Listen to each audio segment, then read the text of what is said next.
Hello बच्चों, स्वागत है आपका अपने यूट्यूब चैनल विद्यार्थी विजन पे। मैं जीशान अहमद आज आपको कराऊंगा एनआईओएस क्लास 12 की ज्योग्राफी, जिसमें हम चैप्टर 7 पढ़ेंगे वायुमंडलीय दाब और पवनों के बारे में।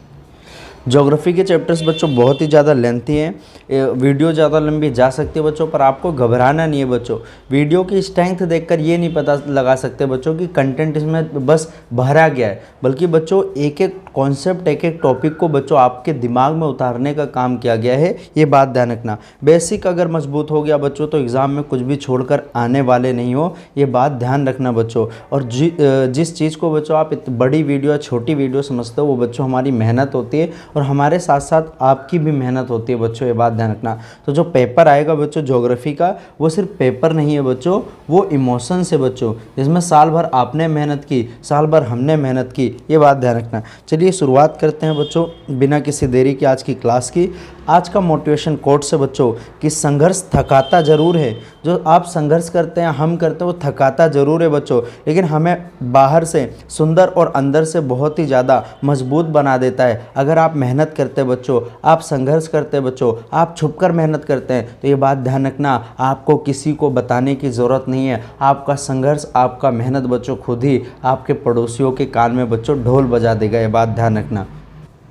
और उसके बाद आपके चेहरे की जो मुस्कान है बच्चों, उसको देखकर ही लोग समझ जाएंगे बच्चों कि इस बंदे में कुछ ना कुछ बात है। तो शुरुआत करते हैं बच्चों चैप्टर 7 वायुमंडलीय दाब और पवनों के बारे में, जिसके बारे में हम पढ़ेंगे। वायुमंडलीय दाब अर्थात बच्चों इसको हम वायु दाब के नाम से भी जानते हैं। वायु दाब किसे कहते हैं बच्चों? वायु के द्वारा लगाए गए दाब को हम वायु दाब कहते हैं बच्चों। हमारा शरीर भी बच्चों इस दाब से प्रभावित होता है। और वायु दाब जो होता है ना बच्चों, वायु दाब यानी वायु का दाब, ये जब बच्चों जो हमारी पृथ्वी है ना, उसके नीचे बच्चों बहुत ज़्यादा वायु दाब होता है। जैसे जैसे हम ऊंचाई पे जाते हैं बच्चों, ये वायु दाब कम होता जाता है। बात ध्यान रखना, क्यों? क्योंकि वायु का दाब वहीं पे ज़्यादा लगेगा बच्चों जहाँ वायु होती है, और ऊंचाई पे जाने पे बच्चों वायु समाप्त हो जाती है, विरल हो जाती है। इसलिए ऊंचाई पे बच्चों वायु दाब ज़्यादा नहीं होता। तो ऊंचाई पर जाने पे बच्चों वायु विरल हो जाती है, इसलिए सांस लेने में हमें कठिनाई होने लगती है, क्योंकि वायु दाब वहाँ पे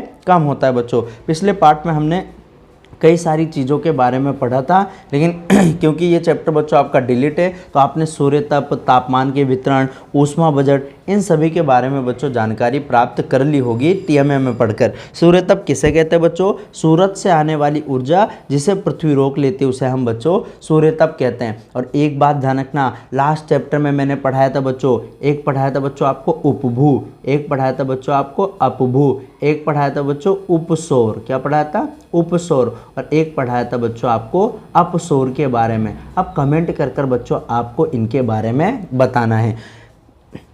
हम सभी चलती पवन को बच्चों महसूस कर लेते हैं। यदि आपसे पूछे पवन किसे कहते हैं बच्चों?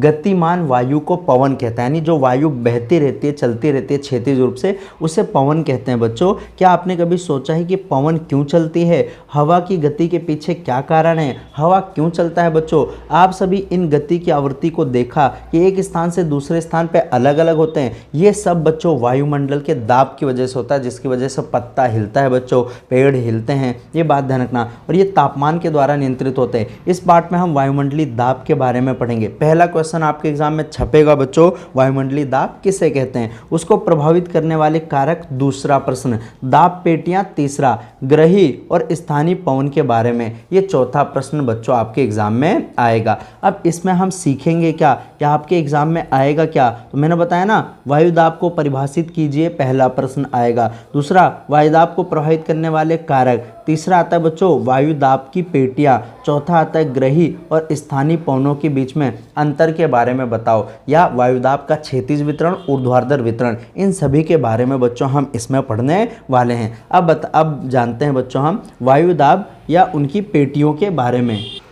तो वायु के द्वारा लगाए गए दाब को बच्चों हम वायु दाब कहते हैं। क्या कहते हैं बच्चों? वायु दाब कहते हैं, ये बात ध्यान रखना। और जो वायु दाब होता है बच्चों, सबसे पहले पवन किसे कहते हैं? वायु की क्षैतिज गति को हम पवन कहते हैं बच्चों, ये बात ध्यान रखना। वायुदाब क्या है बच्चों? वह दाब जो पृथ्वी के वायुमंडल में मौजूद गैसों के द्वारा लगाया जाता है या वायु के द्वारा लगाया जाता है, उसे वायुदाब कहते हैं बच्चों। और वायुदाब को मापने का जो यंत्र इस्तेमाल होता है बच्चों, उसका नाम बैरोमीटर है। क्या नाम है बच्चों? बैरोमीटर। और बैरोमीटर है बच्चों, ये बात ध्यान रखना। वायुदाब को किस यंत्र के द्वारा मापा जाता है? बैरोमीटर। और इसकी इकाई क्या है बच्चों? पास्कल। क्या है? पास्कल। ये बात ध्यान रखना। जैसा कि आपने जाना बच्चों, हवा में गैस, जलवाष्प और धूलकण, ये सभी चीज़ होते हैं। वायु में बच्चों यदि आपसे पूछे, हवा भी होती है, गैस भी होते हैं, धूलकण भी होते हैं। सबसे ज़्यादा गैस कौन सी होती है बच्चों? नाइट्रोजन 78%। अगर पूछे उसके बाद क्या होती है? ऑक्सीजन 21%। अदर गैस कितना होता है बच्चों? 1% होता है। अधिक भार वायु का अर्थ है गैस, जलवाष्प और धूलकण सम्मिलित रूप से इसमें पाया जाना, यानी हवा के कणों का संकुचन यानी एक साथ होना। लेकिन कम भार का मतलब क्या होता है बच्चों? कि पवन में ये कण एक दूसरे से दूर दूर होते हैं। यदि पूछे वायु में भार ज़्यादा, इसका मतलब संकुचन ज़्यादा है बच्चों इन सभी चीज़ों का। वायु में भार कम है, इसका मतलब ये चीज़ फैले हुए बच्चों। हवा के इस भार को हवा के दाब या वायुमंडलीय दाब के रूप में हम जानते हैं बच्चों। दूसरे शब्द में हवा के अणुओं का द्रव्यमान वायुमंडलीय दाब को परिभाषित करता है। अगर अणु पास पास हैं बच्चों तो उच्च दाब है, अणु दूर दूर हैं बच्चों तो कैसा है? निम्न दाब होता है। ध्यान रखना। इसको प्रति इकाई एक विशेष क्षेत्र पर मापा जाता है। यह पृथ्वी की सतह पर एक बल के रूप में बच्चों क्या है? काम करता है। बात ध्यान रखना। इसे किसी भी सतह पे बच्चों माप सकते हैं, इसलिए हवा के दाब को मापने के लिए उस सतह के ऊपर के स्तंभ का कुल द्रव्यमान को भी मापा जाता है। पृथ्वी की सतह पर वायुमंडलीय दाब एक स्थान से दूसरे स्थान पर बच्चों क्या होता है? बदलता रहता है, यानी अलग अलग रहता है। वायुदाब को बैरोमीटर के द्वारा मापा जाता है बच्चों, और इसको मापने की इकाई क्या है बच्चों? मिलीबार। क्या है? मिलीबार बच्चों। तो यहाँ पे बच्चों आपने पास्कल नहीं, यहाँ इसको कर लेना मिलीबार। वायुदाब को मिलीबार में मापा जाता है, बात ध्यान रखना। नेक्स्ट आता है बच्चों, अगर पूछे औसत हमारे वहाँ पे वो क्या है, तो समुद्र के स्तर पे बच्चों 1013.25 मिलीबार क्या होता है? के बराबर होता है। यानी औसत जो वायुमंडलीय दाब होता है ना, कितना होता है बच्चों? 1013 होता है। ये बात ध्यान रखना। ऊंचाई के साथ साथ बच्चों जैसे हम ऊंचाई पे जाते हैं, वायुदाब क्या होता है? कम हो जाता है, क्योंकि ऊपर वायु की मात्रा बच्चों कम हो जाती है। ये बात ध्यान रखना। ऊंचाई पर वायुदाब कम हो जाता है, ऊपर वायु कम हो जाती है। धरातल पर वायुदाब अधिक होता है, और ऐसा क्यों होता है बच्चों? गुरुत्वाकर्षण के कारण वायु आ जाते हैं पास पास में। तो 1013 इसका है। वायुदाब को किससे मापते बच्चों? बैरोमीटर से। और बैरोमीटर किससे मापते बच्चों? बैरोमीटर से मापते हैं। और मापने की इकाई का नाम क्या है? मिलीबार है बच्चों, ध्यान रखना। समुद्र तल पर बच्चों वायुमंडलीय दाब ज़्यादा होता है, वायुमंडल की मोटाई अधिक होती है। उसके बाद नेक्स्ट आता है बच्चों, ये ध्यान रखना बच्चों। अब यहाँ पे देख लो, ये दिखाया है कि कहाँ पर, जैसे पहाड़ी क्षेत्र में ऊपर जाते हैं तो वायु देखो इतने पे ही रहता है, यानी इस पार्सल की मोटाई इतनी ही रहती है। लेकिन मैदानी क्षेत्र में देखो, समुद्र के पास में देखो इस ज़्यादा होता है, इसलिए वहाँ पे क्या होता है? वायुदाब ज़्यादा होता है बच्चों। वायु के दाब को मौसम मानचित्र समदाब रेखाओं के द्वारा दिखाते हैं। समदाब रेखा किसे कहते हैं बच्चों? जो समान दाब वाले क्षेत्र को, जैसे मान लो अगर मैंने ये बना दिया लाइन, तो इसका मतलब हर यहाँ पे हर जगह क्या है? समान दाब है बच्चों, ये बात ध्यान रखना। अगर मैंने इसको ऐसे ऐसे बना रखा है बच्चों, तो समदाब रेखाएं हैं। इसका अर्थ है कि एक समान वायुदाब वाले सभी स्थान एक रेखा से जुड़े रहते हैं बच्चों। इन रेखाओं को समदाब रेखा के रूप में जाना जाता है। एक समदाब रेखा है जो दाब को दिखाता है बच्चों, एक होता है बच्चों समताप रेखा जो ताप को दिखाता है। ये बात ध्यान रखना। मुख्य रूप से वायुमंडलीय दाब दो प्रकार का होता है। आपको पता है बच्चों, दाब दो प्रकार का होता है, एक उच्च वायु दाब होता है और एक क्या होता है बच्चों? निम्न दाब होता है। उच्च का मतलब कुछ नहीं बच्चों, हवाओं का मिश्रण ज़्यादा है, ये बात ध्यान रखना। निम्न वायु दाब किसे कहते हैं? जहाँ पे हवाएं विरल होती हैं। उच्च दाब और कम दाब की भिन्नताओं को समदाब रेखाओं के आकार के द्वारा ही हम पहचान सकते हैं। पृथ्वी की सतह पर बच्चों अधिक हवा वाले क्षेत्र को उच्च दाब और कम हवा वाले क्षेत्र को निम्न दाब वाले क्षेत्रों के रूप में जाना जाता है। और अब कमेंट में बच्चों आपको बताना है कि पवन कैसे चलती है, उच्च दाब से निम्न दाब की ओर या निम्न दाब से उच्च दाब की ओर, ये बात ध्यान रखना। एक उच्च दाब प्रणाली में केंद्र से बाहर की ओर दाब कम होता जाता है। उच्च दाब है, केंद्र से बाहर की ओर जैसे जाएंगे दाब कम होता जाएगा, ये बात ध्यान रखना।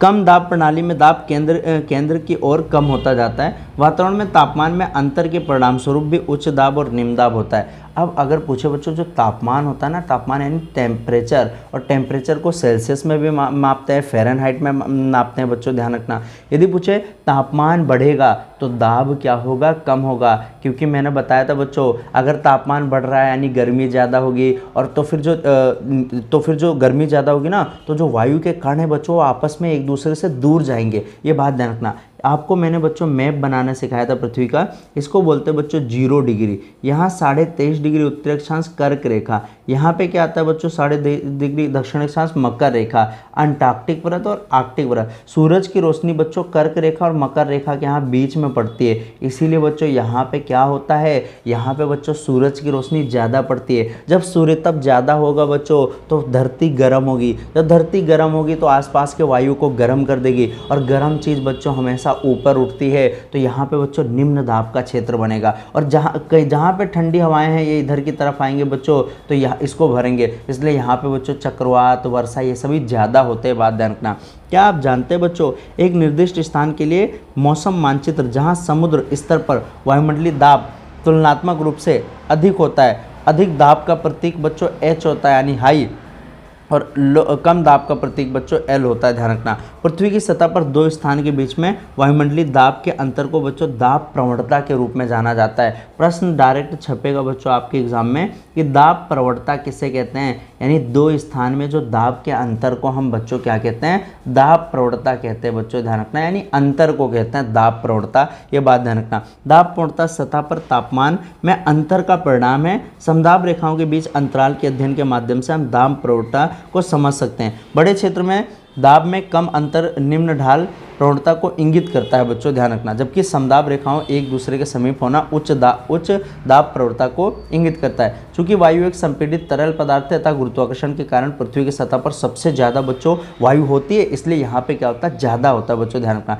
इसका घनत्व तो ऊंचाई के साथ साथ तेजी से घटता है, इसीलिए जैसे जैसे हम ऊंचाई पर जाएंगे बच्चों जो है वायुदाब कम होता जाता है। अगर हम ऊंचाई पर जाते हैं बच्चों वायुदाब कम क्यों होता है, इसका कारण है कि ऊपर वायु की मात्रा कम हो जाती है। वायु दर में कमी हर जगह बच्चों एक समान नहीं होती है, ये तापमान पे डिपेंड करता है, जलवाष्प पे डिपेंड करता है, पृथ्वी के घूर्णन पे डिपेंड करता है, और गुरुत्वाकर्षण पे डिपेंड करता है। जहाँ गुरुत्वाकर्षण ज़्यादा वहाँ वायुदाब ज़्यादा होगा। क्यों? क्योंकि वायु को अपने पास खींच कर रखते हैं बच्चों, ध्यान रखना। वायु की गति दो प्रकार की होती है, एक क्षैतिज गति होती है बच्चों, एक ऊर्ध्वाधर गति। क्षैतिज गति का मतलब जो ऐसे ऐसे चलते लाइन से चलते हैं, और ऊर्ध्वाधर मतलब जो ऊपर से नीचे की तरफ चलते हैं बच्चों, ये बात ध्यान रखना, ठीक है। हवा का अभिसरण अपसरण क्षैतिज गति का उदाहरण, यानी जब अभिसरण करते हैं, जैसे ये अभिसरण है ना, ये क्षैतिज गति है बच्चों, और अपसरण बच्चों क्या है, अभिसरण एक दूसरे के जो पास आता है, अपसरण जो दूर जाते हैं बच्चों, ये बात ध्यान रखना। ये क्षैतिज गति है, जब हवाएं एक दूसरे की ओर बहती हैं और हवाओं को अभिसरण होता है। इसके अलावा जब पृथ्वी की सतह की हवाएं अपसरित होती है तो हवा का अवतलन हो जाता है। आरोहण तथा अवतलन बच्चों ऊर्ध्वाधर है। आरोहण का मतलब क्या होता है बच्चों, जो ऊपर जाते हैं, अवतलन का मतलब बच्चों जो नीचे आते हैं बच्चों। निम्न वायुदाब क्षेत्र की ओर से जो वायु ऊपर चली जाती है उसे वायु आरोहण कहते हैं, और ऊपर से नीचे आते हैं बच्चों उसे वायु का अवतलन कहते हैं, ये बात ध्यान रखना। आइए हम दी गई आकृति देखें, ये आकृति बच्चों आपने देख लिए। अब उसके बाद आता है कम वायुदाब क्षेत्रों में ऊष्मा की अधिक मात्रा प्राप्त होती है। सिंपल सी बात है, मैंने बताया था ना, कम वायुदाब कहाँ होता है बच्चों, भूमध्य रेखा के पास, और यहाँ पे सूरज की रोशनी ज़्यादा होती है, जिस कारण संवहन धाराएं उत्पन्न होती हैं तथा बादलों का निर्माण भी हो जाता है, और इनसे वर्षा भी होती है। जबकि उच्च वायुदाब प्रणाली में ऊष्मा कम प्राप्त होती है, जिस कारण यहाँ पे शुष्क मौसम, अधिकतर स्वच्छ आकाश होता है। उच्च वायुदाब बच्चों, ऊंचा वायुदाब ज़्यादा दिक्कत नहीं देता, दिक्कत कौन देता है, निम्न वायुदाब देता है, क्योंकि वही चक्रवात लाता है, वही सुनामी लाता है बच्चों, बाढ़ लाता है। उच्च वायुदाब प्रणाली में दैनिक तापांतर में थोड़ा या अधिक अंतर मिलता है, दिन के समय तापमान अधिक और रात्रि के समय तापमान थोड़ा सा कम रहता है, जिस कारण दिन गर्म और रात क्या होती है, ठंडे होते हैं। ये उच्च दाब है, और दिक्कत कौन देता है बच्चों, ज़्यादातर निम्न वायुदाब देता है, ये बात ध्यान रखना। अब उसके बाद में आता है बच्चों इसके कुछ पाठगत प्रश्न हैं। निम्नलिखित के लिए एक उपयुक्त शब्द लिखिए। पृथ्वी की सतह के ऊपर वायुमंडल द्वारा प्रति इकाई क्षेत्र पे लगाए जाने वाले बल को हम वायुदाब कहते हैं। वायुदाब को किस यंत्र के द्वारा मापा जाता है बच्चों, बैरोमीटर, और इसकी इकाई क्या है बच्चों, मिलीबार। उस पथ का नाम बताइए जिसके द्वारा मानचित्र पर वायुदाब दिखाया जाता है बच्चों, समदाब रेखाएं। वायुदाब को मापने के लिए प्रयोग किए जाने वाले उपकरण का नाम क्या है, बैरोमीटर। बैरोमीटर में क्या बच्चों, मिलीबार। दो समदाब रेखाओं के बीच अंतर को हम क्या कहते हैं? दाब प्रवणता कहते हैं। अब आता है बच्चों आपका नेक्स्ट टॉपिक, जिसमें हम वायुमंडलीय दाब को प्रभावित करने वाले कारक के बारे में जानेंगे। तो वायुमंडलीय दाब किसे कहते हैं, कैसे मापते हैं, और समुद्र पे बच्चों औसत वायुमंडलीय दाब कितना है, ये आपको कमेंट कर कर बच्चों बताना है। तो वायुमंडलीय दाब को प्रभावित करने वाले कारक हैं तुंगता या ऊंचाई बच्चों, या जिसे हम समुद्र से बच्चों क्या कहते हैं? दूरी कहते हैं, बात ध्यान रखना, ऊंचाई। दूसरा आता है बच्चों तापमान, कैसे वायुदाब को प्रभावित करता है। तीसरा आता है पृथ्वी का घूर्णन। अब ध्यान रखना बच्चों, जो हमारी पृथ्वी है पश्चिम से पूर्व की ओर घूर्णन करती है, यानी घूमती है बच्चों, और इसी पृथ्वी के घूर्णन के कारण एक बल लगता है जिसे हम बोलते हैं बच्चों कोरियोलिस बल। क्या बोलते हैं? कोरियोलिस बल बोलते हैं, ये बात ध्यान रखना। उसके बाद आता है जल वाष्प बच्चों, ये हमारे वायुमंडल में 4% पाया जाता है, और जल वाष्प क्यों होता है? सूर्य तप की वजह से होता है। जब समुद्र के पानी पे गर्मी पड़ती है तो वो भाप बन जाता है बच्चों, ध्यान रखना, इसी को हम जल वाष्प कहते हैं। आइए इन कारकों के बारे में बच्चों अच्छे से जानते हैं। तो समुद्र तल से ऊंचाई, तो आपको पता है बच्चों बढ़ती ऊंचाई के साथ साथ वायुमंडलीय दाब कम होता जाता है, क्योंकि वायु ऊपर जाकर विरल हो जाती है। जमीन पे वायु दाब ज़्यादा होता है और पर्वत के शीर्ष की तुलना में अधिक होता है बच्चों, ध्यान रखना, क्योंकि वायुमंडलीय दाब उस स्तर से ऊपर वायु संपूर्ण हवा का भार होता है जिससे इसको मापा जाता है, और हवा का भार नीचे ज़्यादा होता है, ऊपर कम होता है। वायु स्तंभ की ऊंचाई समुद्र तल पर अधिक होती है, और यही कारण है कि अधिक दाब होता है बच्चों।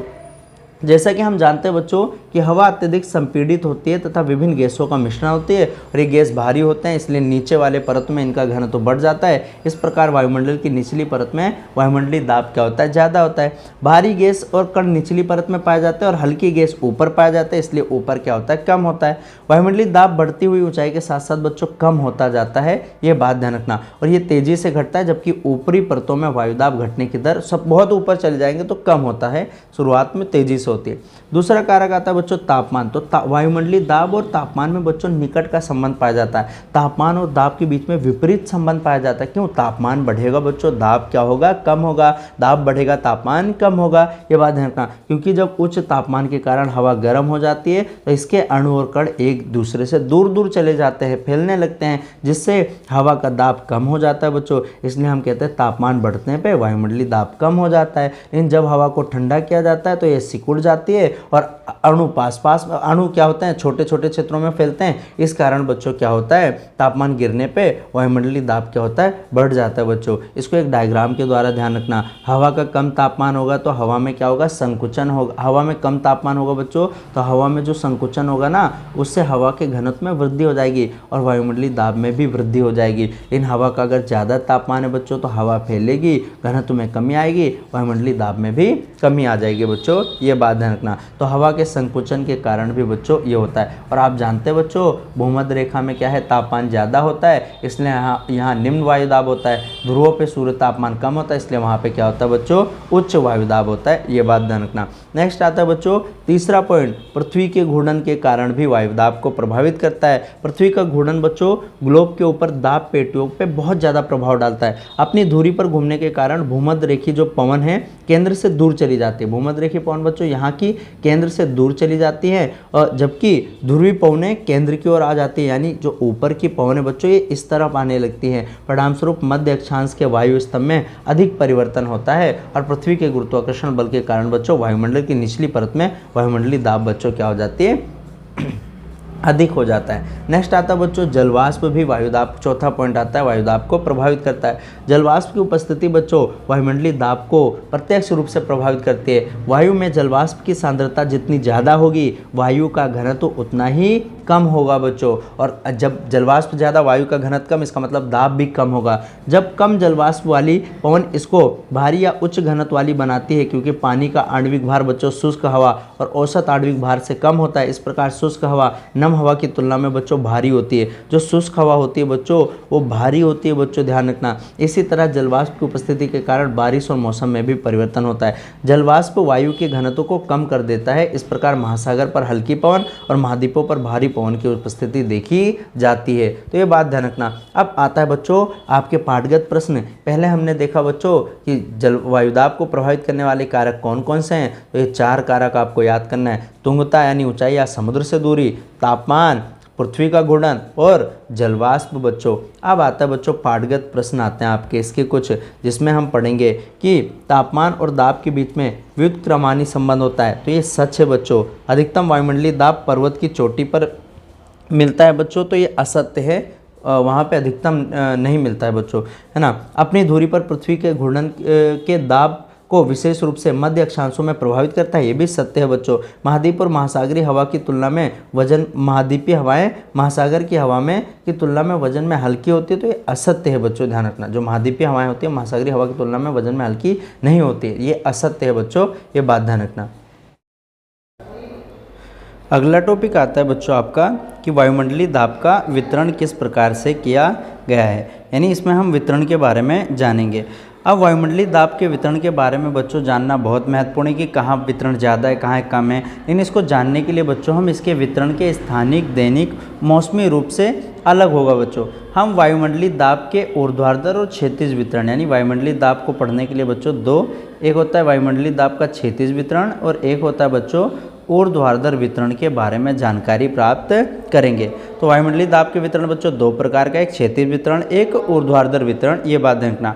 अब वायुमंडलीय दाब का ऊर्ध्वाधर वितरण बच्चों आपको पता है कि वायुमंडल में ऊंचाई के साथ साथ वायुदाब क्या रहता है, फैलता रहता है, नहीं कम हो जाता है। ऊंचाई के साथ साथ बच्चों हम जैसे जैसे ऊंचाई पे जाते हैं वायुदाब कम होता जाता है। इसका मेन कारण है कि ऊपर वायु की मात्रा कम हो जाती है। वायुदाब में कमी की दर समान नहीं होती, कहीं पे ज़्यादा होता है कहीं पे कम। जैसे बच्चों हर 10 मीटर की ऊंचाई पे बच्चों 1 मिलीबार वायुदाब कम हो जाता है, ये बात ध्यान रखना। आमतौर पर वायुमंडलीय दाब बच्चों 300 मीटर, आपकी बुक में बच्चों 300 मीटर पे दिया है, 34 मिलीबार क्या होती है वायुदाब घट जाता है। उदाहरण के लिए आप देख सकते हैं बच्चों कि ऊंचाई दाब के वितरण को कैसे प्रभावित करती है।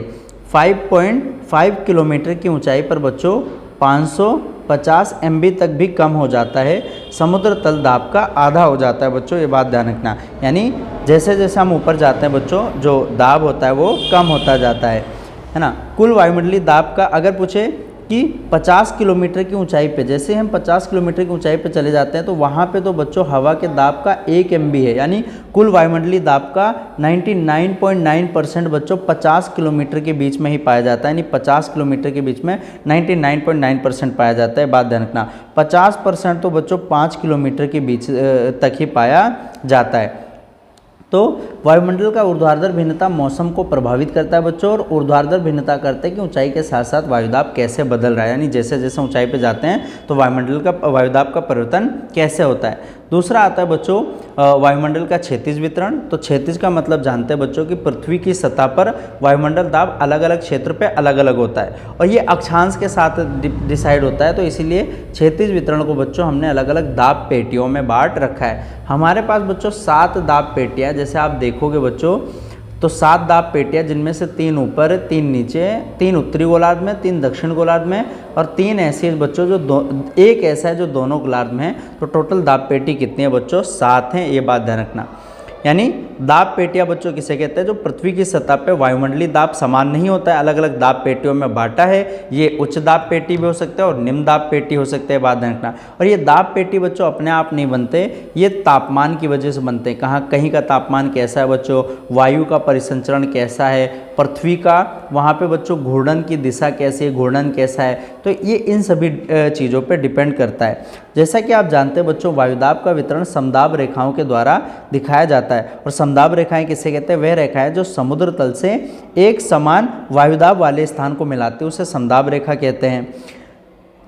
का अर्थ उस रेखा से होता है जो समान दाब वाले स्थानों को जोड़ती है। दाब वितरण के अध्ययन के बाद हम कह सकते हैं बच्चों दाब और तापमान के बीच में बहुत ज़्यादा संबंध है ना। वायुमंडलीय दाब के क्षैतिज कारक किस पर निर्भर करते हैं, एक तापीय कारक होता है, गतिक कारक होता है। तापमान की विभिन्न अवस्थाओं के आधार पर बच्चों हमारे वहाँ पे दाब पेटियाँ मौजूद हैं और इस प्रकार पृथ्वी को 7 दाब पेटियों में बांटा गया है। प्रत्येक गोलार्ध में बच्चों 3 पेटी होती है और मैंने बताया था ना कि उत्तरी गोलार्ध में 3 पेटी है, दक्षिण गोलार्ध में 3 दाब पेटी है और ये भूमध्य रेखी पेटी, ये दोनों उसमें पाया जाता है, ये बात ध्यान रखना। आप इसको बच्चों इस डायग्राम के माध्यम से भी देख सकते हैं कि विश्व में 7 दाब पेटी है बच्चों। एक तो दोनों गोलार्ध में है, ये 1 2 3। अगर पूछे ध्रुवीय उच्च दाब पेटी तो ये उत्तरी गोलार्ध में भी है बच्चों और ये दक्षिण गोलार्ध में भी है। उपध्रुवी निम्न दाब पेटी है, उत्तरी गोलार्ध में भी है बच्चों, ये दक्षिण गोलार्ध में भी है। और उपोष्ण कटिबंध उच्च दाब पेटी, यहाँ पे भी उच्च दाब पेटी है। तो अगर हमने इन तीनों को पढ़ लिया बच्चों, इसका मतलब इन तीनों को भी पढ़ लिया, और ये चौथा इसको पढ़ेंगे बच्चों। तो आपको 4 ही के बारे में पढ़ना है। जैसे बच्चों सबसे पहला आता है बच्चों आपका भूमध्य रेखी निम्न दाब पेटी के बारे में पढ़ेंगे। तो आपको पता है भूमध्य रेखी निम्न दाब पेटी, ये भूमध्य रेखा 0 डिग्री यहाँ पे पड़ेगा। और यहाँ पे निम्न दाब क्यों होगा बच्चों? क्योंकि सूरज की रोशनी सबसे ज़्यादा यहाँ पड़ती है। जब सूरज की रोशनी पड़ेगी तो यहाँ के स्थान गर्म होगा तो हवा जो है भाप बनकर ऊपर उड़ जाएगी, यानी हवा के बीच के कण बच्चों दूर दूर हो जाएंगे, और इसीलिए यहाँ पे निम्न दाब क्षेत्र बन जाएगा। ये बात ध्यान रखना, जो कि भूमध्य रेखा के पास में बनता है। तो भूमध्य रेखी निम्न दाब पेटी बच्चों 5 डिग्री उत्तर और 5 डिग्री दक्षिण अक्षांश के बीच में बनता है, जहाँ ऊंचा तापमान होता है और यहाँ गर्म हवा होती है। ये बात ध्यान रखना, इसी के कारण यहाँ पे क्या होता है, निम्न दाब पेटी बनती है। तो इसमें बच्चों ज़्यादा आपको नहीं फंसना है, बस ये याद रखना दाब पेटी कितनी है। दूसरा आता है बच्चों उपोष्ण कटिबंध उपोष्ण कटिबंध उच्च दाब पेटी बच्चों। तो ये 30 डिग्री, लगभग 30 डिग्री उत्तर बच्चों और 30 डिग्री दक्षिण में स्थित होती है। और ये क्यों बनती है बच्चों? कि ठंडी उतरती हवा के कारण यहाँ पे दाब क्षेत्र उच्च होता है, ध्यान रखना। तो 30 डिग्री उत्तरी अक्षांश से 30-35 डिग्री उत्तर दक्षिण में बनता रहता है बच्चों। तो ये उपोष्ण कटिबंध उच्च दाब पेटी है। तीसरा आता है बच्चों उपध्रुवी निम्न दाब पेटी आता है बच्चों। तो ये लगभग 60 डिग्री उत्तर और 60 डिग्री दक्षिण के बीच में बच्चों जो है बनती हैं। और यहाँ पे क्या होता है बच्चों, गर्म और ठंडी हवा के टकराने के कारण यहाँ पे गर्म हवा भी होती है और ठंडी हवा भी होती है, जिसकी वजह से बच्चों यहाँ पे क्या होता है, निम्न दाब क्षेत्र बन जाता है। ये ध्यान रखना। उसके बाद आता है बच्चों ध्रुवी उच्च दाब पेटी। तो ध्रुव के पास आपको पता है 90 डिग्री उत्तर 90 डिग्री दक्षिण में बच्चों ध्रुव होता है। हिमांक बिंदु से बेहद कम होता है तापमान, और यहाँ पे बच्चों क्या होता है, ठंडी और घनी हवा के कारण बच्चों उच्च दाब होता है। ये बात ध्यान रखना। अब उसके बाद में बच्चों ये आपकी कुछ ये डायग्राम आ गया, इसको आप चाहो तो एग्ज़ाम में बना सकते हो। अब बच्चों अगला आता है कि वायुदाब का ऋतु के अनुसार भी क्या होता है, परिवर्तन होता रहता है। तो मौसम और जलवायु के संबंध में बच्चों एक स्थान से दूसरे स्थान के में आपको पता है भिन्नता पाई जाती है। जैसे आपको पता है बच्चों कि ये हमारी 0 डिग्री भूमध्य रेखा है, 23.5 डिग्री उत्तरी अक्षांश कर्क रेखा है, ये आर्कटिक वृत्त है, ये मकर रेखा है, अंटार्कटिक वृत्त है। आपको पता है बच्चों उत्तरी गोलार्ध में भारत में गर्मी कब पड़ती है बच्चों? मई और जून के महीने में पड़ता है। क्यों पड़ता है? क्योंकि सूरज उस टाइम पे उत्तरायण होता है, ऊपर की तरफ होता है। लेकिन जनवरी फरवरी में बच्चों हमारे वहाँ पे ठंड नहीं पड़ती है। क्यों नहीं पड़ती? ठंड पड़ती है, क्यों पड़ती है बच्चों? क्योंकि सूरज उस टाइम पे दक्षिण आयन पे रहता है, यानी सूरज जब हमारे पास रहता है तो गर्मी होती है, जब दक्षिण में रहता है तो हमारे वहाँ ठंडी होती है। अगर आपसे पूछे क्रिसमस हमारे वहाँ 25 दिसंबर को मनाया जाता है बच्चों, और हमारे वहाँ उस टाइम पे ठंड होती है, जबकि दक्षिण गोलार्ध में क्रिसमस बच्चों गर्मियों के मौसम में मनाया जाता है। ये बात ध्यान रखना। यदि पूछा हमारे वहाँ विश्व का सबसे बड़ा दिन कब होता है बच्चों? 21 जून को होता है। 21 जून को क्यों होता है बच्चों? उसका कारण क्या है कि उस दिन बच्चों सूरज जो होता है ना वो कर्क रेखा पे डायरेक्ट पड़ता है, इसलिए सबसे बड़ा दिन होता है। सबसे बड़ी रात कब होती है बच्चों? हमारे वहाँ 22 दिसंबर को होता है। क्यों होता है? क्योंकि सूरज उस टाइम पे मकर रेखा पे होता है बच्चों, इसलिए हमारे वहाँ पे सबसे बड़ी रात होती है। और दिन और रात बराबर कब होते हैं बच्चों? 21 मार्च और 23 सितंबर को बच्चों। 21 मार्च हो गया और 23 सितंबर को दिन और रात क्या होते हैं? बराबर होते हैं, क्योंकि सूरज उस टाइम पे किस पे होता है? यहाँ पे होता है। तो इसी तरह बच्चों जनवरी में वायुदाब कैसी होती है? तो जनवरी में आपको पता है बच्चों, जनवरी के महीने में सूर्य जो है मकर रेखा मतलब नीचे की ओर होता है, दक्षिण गोलार्ध में होता है, तो वहाँ पे ग्रीष्म ऋतु होती है, हमारे वहाँ वो होता है। तो उस टाइम पे बच्चों यहाँ पे अलग क्या होता है, मतलब वायुदाब होती है। अब ये जनवरी में वायुदाब के बारे में देख लो। तो जनवरी के महीने में बच्चों हमारे वहाँ पे ज़्यादातर क्या होता है, उच्च दाब। ये एच का मतलब क्या होता है बच्चों? उच्च दाब वाले क्षेत्र। यहाँ पे हमारे वहाँ ज़्यादातर ये एच है ना, उच्च दाब। एक कारण क्या है बच्चों उच्च दाब क्यों होता है? क्योंकि जनवरी के महीने में सूरज क्या होता है? दक्षिण में होता है। ये बात देखना। उसके बाद आता है जुलाई में भी दाब पेटी देख लो। तो जुलाई में हमारे वहाँ पे देख सकते हैं बच्चों आप कि जुलाई में हमारे वहाँ पे निम्न दाब का क्षेत्र बन जाता है। ये देख लो यहाँ पे, ठीक है। और ये बच्चों आपका इंपॉर्टेंट नहीं था ज़्यादा, लेकिन फिर भी मैंने बता दिया। अब आते हैं पाठगत प्रश्न कि अंतर उष्ण ITCZ, इसे ITCZ बोलते हैं बच्चों, को अन्य किस नाम से जाना जाता है? तो इसको दूसरा नाम है बच्चों डोल ड्रम के नाम से जानते हैं। अशु का अक्षांश किस वायुदाब पेटी से संबंधित है बच्चों? तो ये उपोष्ण कटिबंध उच्च दाब पेटी से बच्चों क्या है, उपोष्ण कटिबंध उच्च दाब पेटी से क्या है, संबंधित है। उपध्रुवी निम्न वायुदाब के लिए कौन सा कारक उत्तरदायी है बच्चों, तो इसके लिए जो गतिशील कारक है ना वो उत्तरदायी। मैंने बताया था तापीय कारक एक गतिशील कारक है। उन महाद्वीपों के नाम लिखिए जहाँ जनवरी के महीने में बच्चों कम दाब होता है। तो जो दक्षिण में है बच्चों, मैंने बताया था ना मकर रेखा के पास होता है, ऑस्ट्रेलिया हो गया है ना, अफ्रीका हो गया बच्चों, और साथ ही साथ में दक्षिण अमेरिका हो गया। तो यहाँ पे जनवरी के महीने में कम दाब क्यों होता है, क्योंकि सूरज तो बच्चों दक्षिणायन पे होता है। बड़ा दिन और छोटा दिन ये सभी चीज़ें मैंने आपको बता दी।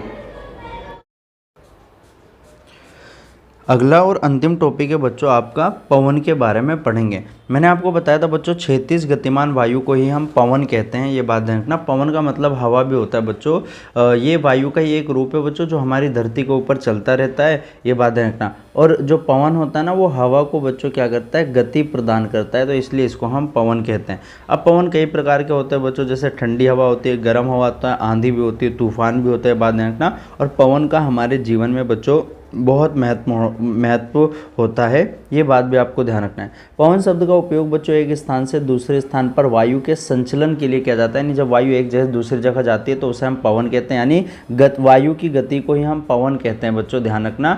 हवा की प्रकृति, इसकी गति और आवृत्ति वायुमंडलीय दाब भिन्नता के कारण एक स्थान से दूसरे स्थान पर बच्चों अलग अलग होता है। अब आपको पता है बच्चों वायुमंडलीय दाब भिन्नता, वायुमंडलीय दाब किसे कहते हैं बच्चों, तो वायुमंडलीय दाब या वायु दाब, वायु के द्वारा जो लगाए गए दाब को हम वायुमंडलीय दाब कहते हैं बच्चों। इसी की भिन्नता के कारण क्या होता है, हमारे वहाँ पवन की गति को प्रभावित करता है, ध्यान रखना। अगर दाब बच्चों क्या है उच्च, अगर वायु दाब उच्च है बच्चों तो पवन तो नहीं होगा, लेकिन निम्न दाब में बच्चों वायु की गति बहुत ही ज़्यादा क्या होती है, प्रभावित होती है। वायुमंडलीय दाब में अंतर के कारण ही वायु की गति उत्पन्न होती है। तकनीकी रूप से पवन पृथ्वी की सतह पर हवा के अणुओं की बच्चों जो क्षैतिज गति होती है उसी को हम क्या कहते हैं, पवन कहते हैं, ये बात ध्यान रखना। पवन वायुमंडलीय समानीकरण महत्वपूर्ण तरीकों में से एक है जो विश्व भर में गर्मी, नमी, प्रदूषक, धूलकण को बहुत दूर दूर तक लेकर जाती है बच्चों, ये पवन ही लेकर जाती है, ये बात रखना। हमने पिछले पार्ट में पृथ्वी की सतह पे उसमें बजट को बनाए रखने के लिए जल और वायु को महत्वपूर्ण तत्व माना था। अब आपको पता है बच्चों जिस प्रकार महासागर में पानी द्वारा ऊष्मा का स्थानांतरण होता है, महासागरों में पानी स्थानांतरण करते हैं, उसी प्रकार हवा की गति के माध्यम से पृथ्वी में ऊष्मा का स्थानांतरण होता है। यानी जहाँ पर मान लो बच्चों कम तापमान है वहाँ पे अगर बच्चों उच्च तापमान वाली पवन चली गई तो उसको उस तापमान को भी क्या कर देगी, कम कर देगी। पवन महासागर से महाद्वीप की ओर जलवाष्प लेकर आती है बच्चों, यानी महासागर में अगर जलवाष्प है ना तो वहाँ से पवन चलकर वहाँ से जलवाष्प को अपने महाद्वीपों की तरफ ले आएगी। पृथ्वी की सतह पर केवल भूमध्य रेखा से ध्रुवों की ओर, ध्रुवों से भूमध्य रेखा इस गर्मी का अथवा ऊष्मा का हस्तांतरण के कारण ही संभव हो पाता है। पवन मानव सुविधा अनुसार विभिन्न आर्थिक क्रियाओं को भी प्रभावित करता है। पवनों का प्रभाव केवल वैश्विक स्तर पर ही नहीं होता बच्चों, बल्कि इसका प्रभाव स्थानीय स्तर पर भी होता है। जो पवन होती है बच्चों वो उच्च दाब से निम्न दाब पेटी की ओर चलती हैं। वायु की दिशा, उसका वेग पवन की दो प्रमुख विशेषताएं हैं, ये बात ध्यान रखना। अब आता है पवन की गति को प्रभावित करने वाले कारक। तो पहला कारक है बच्चों वायु दाब में जो अंतर होता है वो। अब मैंने बताया था बच्चों जहाँ वायु दाब ज़्यादा होगा वहाँ से हवा जो है कम वायु दाब की ओर चलती है, और वायु दाब का अंतर जितना ज़्यादा होगा बच्चों वायु उतनी ही तेज से चलेगी। दूसरा आता है बच्चों घर्षण बल। आपने फ्रिक्शन फोर्स के बारे में पढ़ रखा होगा कि धरती की सतह से टकराने के कारण जो हवा की गति है ना वो कम हो जाती है, बहुत तेजी से चलती है, लेकिन धरती और हवा का घर्षण हो जाता है। समतल भूमि की तुलना में पर्वतीय क्षेत्र में हवा की गति बहुत ज़्यादा प्रभावित होती है घर्षण बल के कारण। दूसरा बच्चों पवन की गति को प्रभावित करने वाले कारक कौन कौन से हैं। नेक्स्ट आता है बच्चों धरती का घूर्णन। आपको पता है बच्चों पृथ्वी के घूर्णन के कारण एक बल लगता है जिस बल को हम क्या कहते हैं, कोरियोलिस बल कहते हैं बच्चों। और उसी कोरियोलिस बल के कारण क्या होता है, मतलब कोरियोलिस बल धरती के घूर्णन के कारण उत्पन्न होता है, जिसके कारण बच्चों हवा की दिशा और गति दोनों प्रभावित होती है। आपको पता है बच्चों उत्तरी गोलार्ध में हवा दाईं ओर और दक्षिण गोलार्ध में बच्चों हवा बाईं ओर जो है खिसक जाता है, किसके कारण, इसी धरती के घूर्णन यानी कोरियोलिस बल के कारण। उसके बाद आता है नेक्स्ट बच्चों तापमान का अंतर भी वायु की गति को प्रभावित करता है। जैसे जहाँ तापमान ज़्यादा होता है बच्चों वहाँ की हवा हल्की और गर्म हो जाती है और ऊपर उठ जाती है, इसीलिए ठंडी हवा जो है ठंडी और भारी हवा उस जगह को घेरने के लिए बच्चों पहुंच जाती है, जिससे हवा की गति प्रभावित होती है। उसके बाद आता है उस क्षेत्र का स्थानीय भूगोल कैसा, पहाड़ घाटी, ये भी प्रभावित करते हैं। तो पवन की गति वायुमंडल की बच्चों एक सामान्य घटना है। पवन वायुमंडलीय दाब में अंतर उत्पन्न होने के साथ बहना आरंभ कर देती है। जैसे वायुमंडलीय दाब में अंतर होगा, पवन बहना चालू कर देगी। दाब प्रवणता वायु संचलन में एक महत्वपूर्ण भूमिका। दाब प्रवणता मतलब जो अंतर होता है, यह हवा की दिशा को नियंत्रित करती है बच्चों, ध्यान रखना। पवन एक दाब पेटी से दूसरी दाब पेटी की ओर सीधे नहीं बहती बच्चों, अपितु पृथ्वी के घूर्णन प्रभाव के कारण भी इसके दिशा में क्या होता है, बदलाव आता है। जहां पर ऊष्मा अधिक होता है बच्चों, वहां निम्न दाब क्षेत्र बन जाता है। जहां ऊष्मा कम होता है वहां उच्च दाब होता है। तो वायु बच्चों उच्च दाब से निम्न दाब की ओर चलती है। हवा की गति को प्रभावित करने वाले दो प्रमुख कारक है, एक का नाम दाब प्रवणता है बच्चों, और दूसरे का नाम है बच्चों आपका कोरियोलिस बल। और कोरियोलिस बल किसे कहते हैं, जो पृथ्वी के घूर्णन के कारण होता है। पर मैंने आपको 2 से ज़्यादा पॉइंट बताए हैं बच्चों, तो आप इनको याद कर लेना। हम देखते हैं आपके बुक में क्या लिखा है। दाब प्रवणता क्या है बच्चों, दाब प्रवणता दाब में क्षैतिज अंतर के कारण होता है, जो असमान तापमान का परिणाम है। दाब प्रवणता मतलब कि दाब में अंतर। इस बल के प्रभाव से हवा उच्च दाब वाले क्षेत्र से कम दाब वाले क्षेत्र में जाती है। दाब में अंतर के अभाव में हवा में गति उत्पन्न होना कठिन होता है। इसका मतलब है कि हवा की दिशा दाब परिवर्तन की दिशा के अनुसरण करती है। न केवल हवा की दिशा बल्कि हवा की गति भी दाब प्रवणता के बल के द्वारा ही नियंत्रित होती है, ये बात ध्यान रखना। समदाब रेखाएं किसे कहते हैं, मैंने ये भी बता दिया था बच्चों। अब यहाँ पे देखो बच्चों, ऊपर देखो दाब जो है उच्च है, और नीचे देखो दाब जैसे ही कम होता जाता है तो हवा इस तरफ बच्चों आना चालू कर देती है। दूसरा आता है बच्चों कोरियोलिस बल, जो कि पृथ्वी के घूर्णन के कारण लगता है। आमतौर पर पवनें दाब प्रवणता ढाल की दिशा का पालन करती हैं, लेकिन ऐसा कभी कभी नहीं भी होता है। हवाएं दाब प्रवणता के अनुसार समकोण पर समदाब रेखाओं को पार नहीं करती हैं बच्चों, इसलिए कोरियोलिस बल के कारण हवाएं अपने मूल पथ से बहुत विक्षेपित हो जाती है। और मैंने बताया था पृथ्वी के घूर्णन के कारण लगने वाले बल को कोरियोलिस बल कहते हैं, जिसमें उत्तरी गोलार्ध में पवन जो है दाईं ओर खिसक जाती है और दक्षिण गोलार्ध में बाईं ओर खिसक जाती है बच्चों। इसी को हम क्या कहते हैं, कोरियोलिस बल कहते हैं बच्चों, ये बात ध्यान रखना। ये यहाँ पे दिखा रखा है बच्चों, ये दाईं ओर खिसक जाती है, जैसे उत्तरी गोलार्ध में पहुँच जाती है, और यहाँ से बच्चों ये बाईं ओर खिसकना चालू कर देती है। अब हम जानेंगे बच्चों पवनों के प्रकार के बारे में। यानी पवन कई प्रकार के होते हैं बच्चों, मुख्यतः इनको हमने 3 प्रकार में बांट रखा है। एक स्थानीय पवन होता है बच्चों, एक मौसमी पवन होता है, और एक होता है स्थायी पवन। स्थानीय अलग होता है, स्थायी पवन अलग होता है, बात ध्यान रखना। पवन संसार के विभिन्न भाग में हमारे परिवेश और जलवायु को समझने के लिए बहुत महत्वपूर्ण होता है, और पवन और वायुमंडलीय दाब में बच्चों घनिष्ठ संबंध पाया जाता है। पवन को मोटे तौर पर हम निम्नलिखित श्रेणी में बांट सकते हैं। पहला आता है बच्चों ग्रही पवन या स्थायी पवन, ये परमानेंट विंड्स होते हैं। ग्रही पवन या स्थायी पवन होता है बच्चों, ये बात ध्यान रखना। तो स्थायी पवन किसे कहते हैं, जो हमेशा एक ही दिशा में चलती है, इन्हें स्थायी पवन कहते हैं, और इनको बच्चों हम वैश्विक पवन भी कहा जाता है, इनको ये बात ध्यान रखना। तो ये स्थायी पवनें होती हैं, यानी स्थायी पवनें वैसी पवन होती हैं जो हमेशा एक ही दिशा में चलती है बच्चों, ये बात ध्यान रखना। और स्थायी पवन 3 प्रकार की होती है। दूसरा आता है बच्चों, स्थायी पवन के बाद आता है बच्चों मौसमी पवन, या इनको आवधिक पवन कहते हैं। मौसमी पवन में बच्चों मानसून हवाएं आती है, ये बात रखना। तीसरा आता है बच्चों आपका, थर्ड आता है बच्चों स्थानीय पवन आता है। स्थानीय पवन किसे कहते हैं, जो विशेष क्षेत्र तक सीमित होती है और निश्चित समय के लिए चलते हैं, उन्हें स्थानीय पवन के नाम से जानते हैं। अब आते हैं बच्चों, सबसे पहला आता है ग्रही पवन, या जिनको हम स्थायी पवन के नाम से जानते हैं। ग्रही पवन किसे कहते हैं बच्चों, ग्रही पवन वे पवन होती हैं जो साल भर बच्चों एक ही दिशा में चलती हैं, उच्च दाब वाले क्षेत्र से निम्न दाब वाले क्षेत्रों में बहती रहती हैं, ये बात ध्यान रखना। और ये ग्रही पवन 3 प्रकार के होते हैं बच्चों, एक व्यापारिक पवन है, एक पश्चिमी पवन है, और एक है ध्रुवीय पवन है, ये बात ध्यान रखना। व्यापारिक पवन, पश्चिमी पवन और ध्रुवीय पवन, ग्रही पवन 3 प्रकार के होते हैं, ये बात आपको ध्यान रखना है। सबसे पहला तो आता है बच्चों व्यापारिक पवन होता है। तो व्यापारिक पवन किसे कहते हैं, तो ये पवन जो गर्म और शुष्क होती है ना, और जिससे रेगिस्तान बने रहते हैं बच्चों, ये व्यापारिक पवन होते हैं। अब व्यापारिक पवन एक बार पढ़ लेना कि दोनों गोलार्ध में चलते हैं बच्चों, क्या क्या लिखा हुआ है। दूसरा आता है बच्चों पछुआ पवन, क्या आते हैं, पछुआ पवन, जो पश्चिम की तरफ पश्चिमी पवन होते हैं, उनको हम पछुआ पवन भी कहते हैं बच्चों, ये बात ध्यान रखना। तो ये पवन उत्तरी गोलार्ध और उप उष्ण कटिबंध उच्च दाब वाली पेटी में ध्रुवों की ओर ये बहती हैं। ये पूरा बच्चों आपको देखना है कि पछुआ पवन में क्या क्या क्या है। उसके बाद आते हैं बच्चों ध्रुवीय पवन, जो ध्रुव पे बहती हैं और जो ठंडे होते हैं और शुष्क होते हैं, जो उत्तर और दक्षिण ध्रुव पे चलती हैं, उन्हें हम क्या कहते हैं बच्चों, ध्रुवीय पवन के नाम से जानते हैं।